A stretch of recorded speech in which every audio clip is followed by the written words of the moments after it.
This morning, I want to talk about what the comedians and the prophets both know, and I want to do it through the lens of this passage that Kathy just read for us. Katie, if you want to bring up that first slide. This passage that we just heard read for us, we so associate it with Christmas. And we're so used to reading it in Christmas. And I got to admit, I don't know I have ever preached on this outside of Christmas. My overwhelming memory and association with this passage, whenever I hear this passage, I think of Christmas Eve and reading it from the center of the congregation with one of my kids as the acolyte holding the big candle so we've got it by the Bible so we can read it. And it's a neat memory. But I'm like, wait a minute. It's not Christmas. What do we do with this? And what I was realizing is when you look at any passage, you got to go back to those two questions. And we've talked about this here before, but whenever you're reading the Bible and you're trying to figure out what it means, you ask two questions. What did it mean to the people then? And what does it mean to us now? What was God saying at the time he's written? And what is God saying to us now? So these first 39 chapters of Isaiah are this message and this warning to the people of Israel in this tremendously unsettled time. This is about 720 years before Jesus is born, so roughly 2,700 years ago, 2,700 years and change. And what has happened is the Assyrians have swept in from the north, and they have destroyed the 10 northern tribes. They've carted those people off into exile, and the 10 northern tribes never return. They're just gone from the story. They're wiped out. And so the people of the south, the people around Jerusalem, are sitting here thinking, what are we going to do? What are we going to do? How are we going to get through this? How are we going to survive? And they're casting about. And they're looking for different ways to strengthen things. They're saying, we can do this. We can make an alliance with the Egyptians. We can show the Babylonians how rich we are. We can make these preparations. And Isaiah is using this time, and he's saying, no, you need to rely on God. And the analogy he uses, he says, if you rest on these foreign entanglements, these foreign powers, he says it's like putting your weight on a bruised reed. To put it in 21st century parlance, he's saying, look, it's like trying to use a drinking straw as a cane. You're not going to get very far. And he says, but God's promise is there for us. He says, the people who've walking in darkness have seen a great light. Next slide, please. You have multiplied the joy of the nation. You've increased its joy.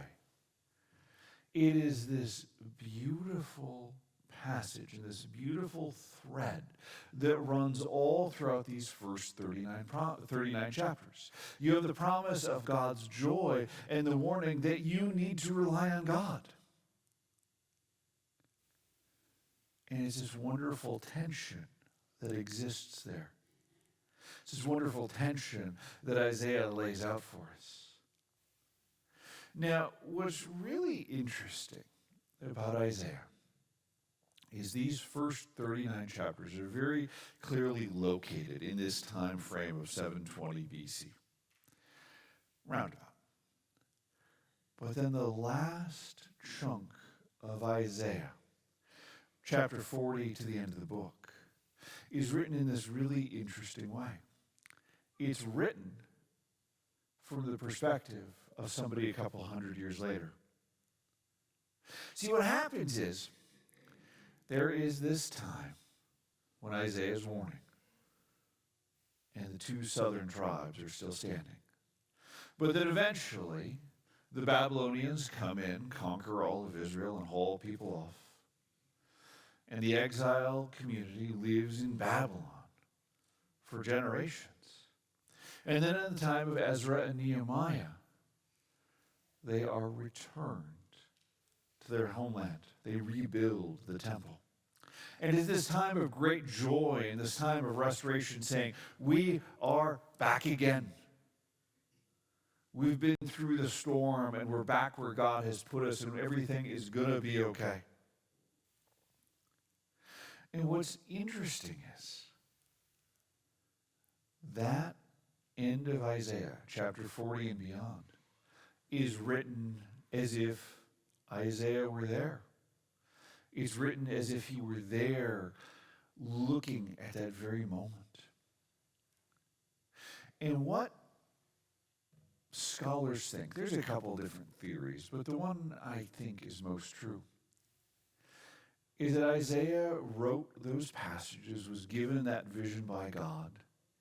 He wrote it all down, handed it over to his disciples, and his disciples handed it down from generation to generation until it was time to give that to the people, until they knew from God's wisdom the time was right. You see, the people of Israel were in no condition to hear what Isaiah had to say at that point. And you see that all throughout those first 40 chapters. But there's no ears to hear, and they're blind to see, and they look at the scroll and they just can't read it. You see, this comes back to what I started out with, what the prophets and the comedians know. I was listening to a comedian a while ago, and I'm pretty sure it was Norm Macdonald, but like many of these things, attribution gets really sketchy. But I know this is not from me, this is from somebody else.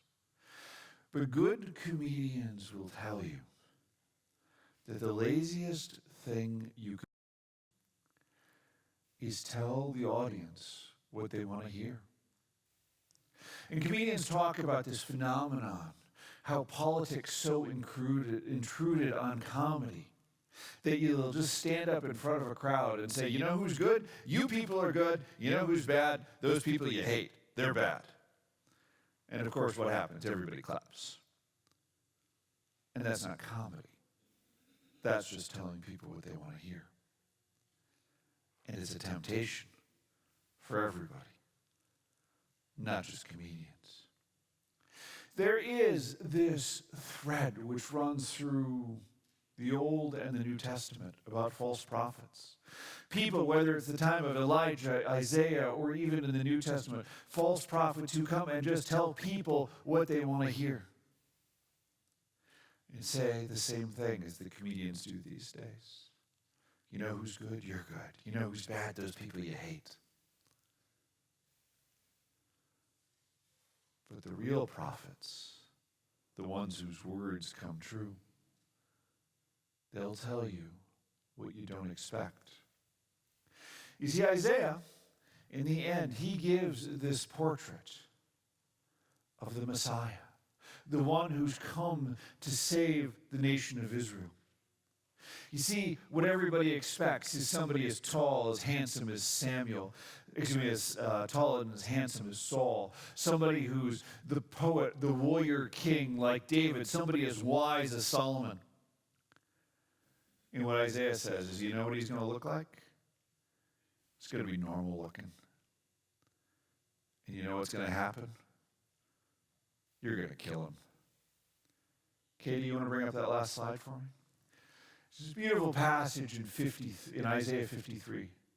But he was pierced for our transgressions. He was crushed for our iniquities.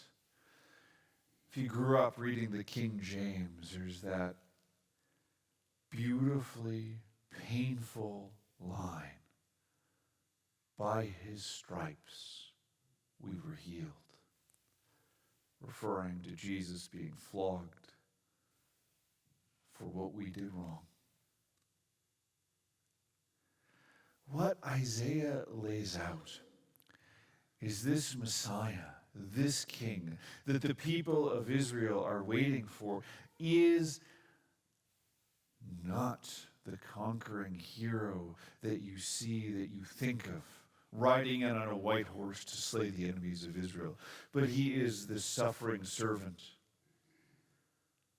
the one who gets put to death for everything we did wrong, the one who makes us alive through his sacrifice.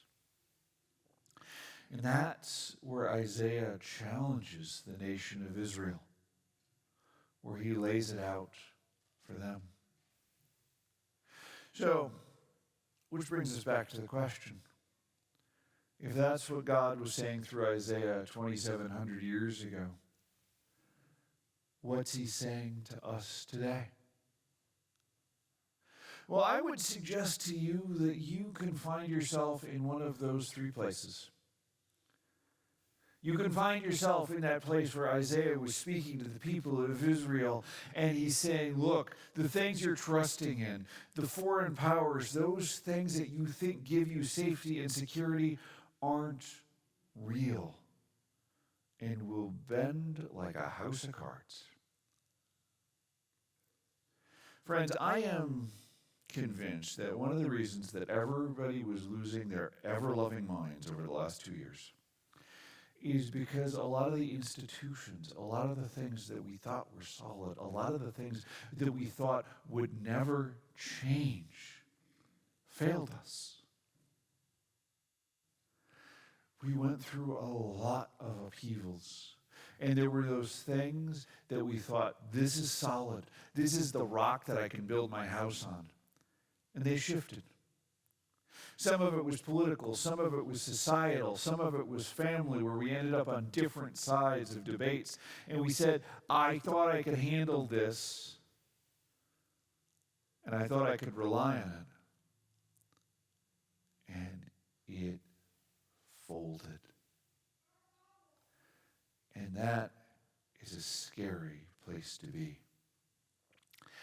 I read the Rudyard Kipling story, The Man Who Would Be King, at a very formative age. And if you've never read it, I'd really recommend it. Of course, now I say that I hesitate because I haven't read it for at least 30 years. I'm getting old. And I'm like, I think it holds up. I'm pretty sure it holds up. But it's a story about a couple of British soldiers in the end of the 1800s, and they set off for the mountains north of north of India. And they say, we're going to find some little kingdom and we're going to make ourselves gods. And they set themselves up as gods. And then something happens, and they're revealed to be mortal.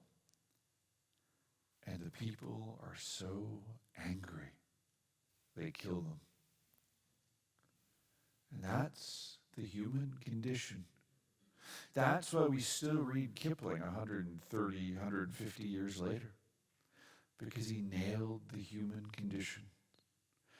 When our gods fail us, we get angry and we get frustrated. And to those of you in that situation, I want to ask you, what are you relying on? What is it that you're trying to put your weight? What are you trying to put your weight on? And some of us feel like we're in exile right now. Some of us feel like we're in that space where we've been ripped away from everything comfortable. We don't know which way is up. Maybe you got a diagnosis from the doctor this week you just can't wrap your head around. Maybe you're trying to figure out, what do I do with that? Maybe you're getting reorganized out of a job. And you're saying, I don't know what I'm going to do. And you don't know how you're going to make ends meet. And that's a place a lot of us have ended up recently. And what's beautiful about the Bible is it doesn't try and paper over it. There is this whole genre in the Bible of laments. It's a whole book called Lamentations, and you see it all over. You see it in that book, and you see it all over in the Psalms. And I love the honesty of it. One of my favorite Psalms just has this great line. By the rivers of Babylon we wept. And for those of you in exile and feeling like you have been ripped away from everything you know and everything you love, know that God never deserts you. know that God never says you're too far to reach. You can read those Psalms, and when you do, pair them with the other Psalms that say, look, even though I go to the ends of the earth, the depths of the ocean, the heights of the mountain, you're still with me. You'll always love me. And some of you are in that moment of return when you feel like I have been through everything and I can see how God has brought me through. And for that, say thank you. Say it is wonderful what God has done. Now, it is interesting as I say that you're in one of those three places, but the reality is all of us are in all of those three places at any given time. Each moment of every day, we can see ourselves to different degrees. And what I want to encourage you as you go through this time is to look at yourself and say, how am I responding to God's challenge? How am I responding to God's love? Next week, Advent starts.